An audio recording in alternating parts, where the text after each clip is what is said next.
Good afternoon, class. For this week's discussion board post, I decided to answer question number 1. Question number 1. How is terrorism defined? Why is it important to have agreed upon definition for terrorism? And what elements go into a definition?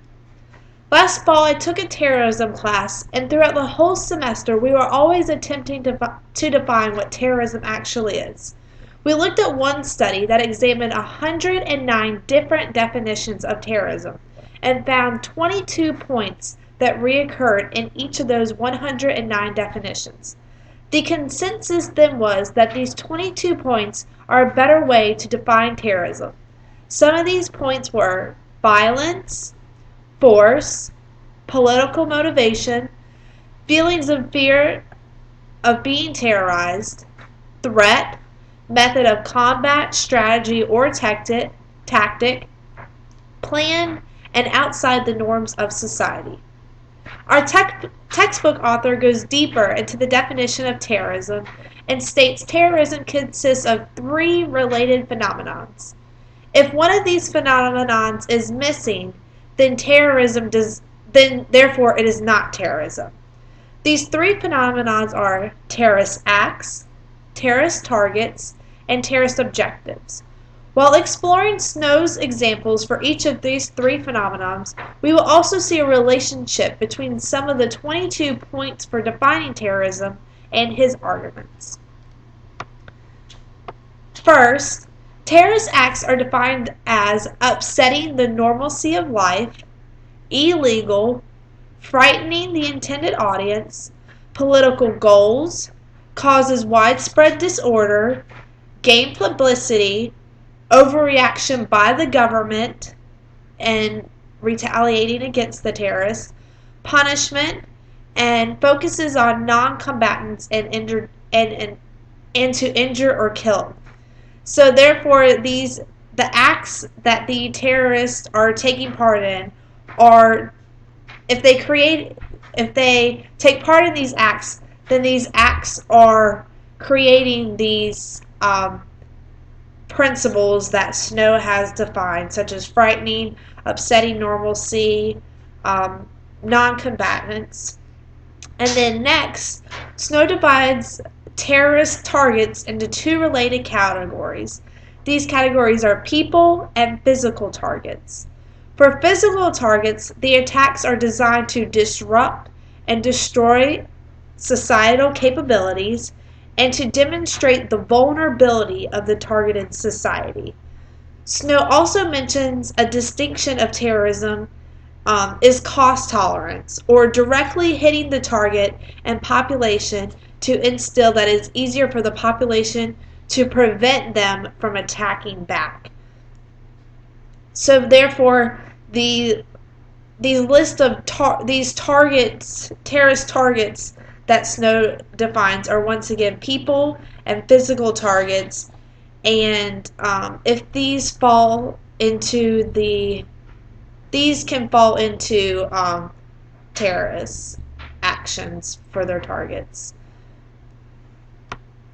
So last, terrorist objections, or the reasons for why the terrorists take action, are long-term goals are typically the political objectives that terrorists seek to gain.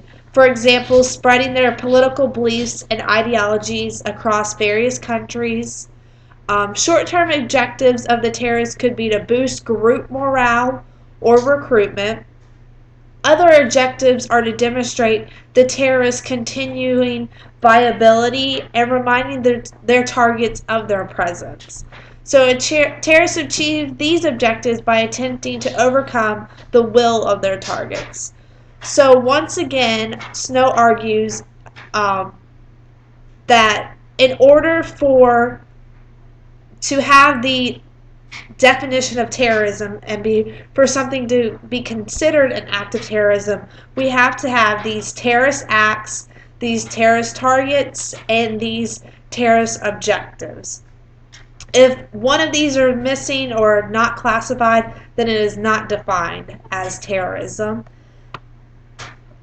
So, to understand the importance of having an agreed upon definition, we must first see examples of different types of definitions.